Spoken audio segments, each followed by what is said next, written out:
Tinitingnan namin kung pwedeng itong mga magsasaka na ito ay masailalim sa tinatawag nating state witness. Makikipagtulungan sa gobyerno para mahuli talaga ng gobyerno yung mga totoong may kasalanan, yung mga nasa sa likod ng sindikato.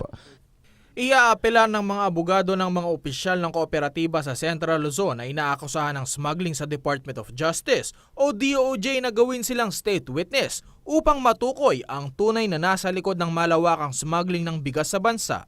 Tinatayang nasa 14 na magsasaka na umano ang nakasuhan matapos na maglabas ng warrant of arrest ang Court of Tax Appeals. Kabilang dito si Emily Alabado at asawa nitong si Luciano na taga San Luis, Pampanga. Ang mga magsasaka ay inaakusahang nagpusilit ng bigas mula sa Vietnam papasok ng bansa na nagkakahalaga ng mahigit sa 73 milyong piso.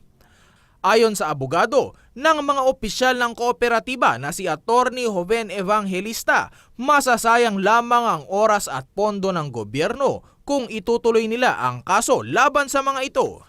Itong mga magsasaka na ito ay nagamit lamang, merong isang sindikato na nasa sa likod na ito na gumamit dito sa mga magsasaka. Siyempre, sinamantala nila yung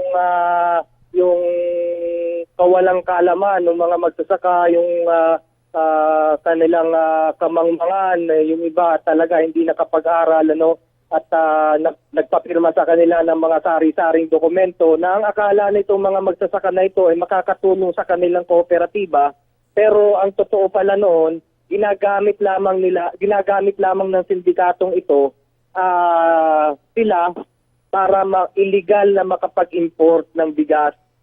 Nais umanong makipagtulungan ng mga miyembro ng kooperatiba sa pamahalaan na tukuyin ang tunay na nasa likod ng smuggling ng bigas sa bansa. Hindi rin raw kayang bayaran ng mga ordinaryong magsasaka ang milyong pisong hinihingi ng Court of Tax Appeals. 18 million. Doon lang sa isang batch, kaya doon lang sa batch ni Maximo Hernandez.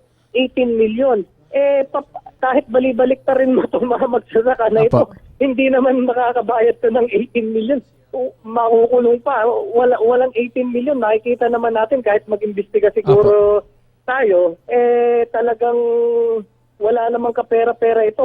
Malalaman naman natin kung nakinabang talaga ito o hindi. Sa ngayon ay kinakalap umano ng mga abogado ang iba't ibang ebidensya laban kay David Lim na itinuturong nasa utak umano ng smuggling at di umano'y panloloko sa mga magsasaka. So isasubmit namin sa DOJ at hihilingin namin sa DOJ na masampahan ng kaso yung mga nasa likod ng sindikato at itong mga magsasaka na ito ay willing na makipag-cooperate sila, makipagtulungan sa gobyerno.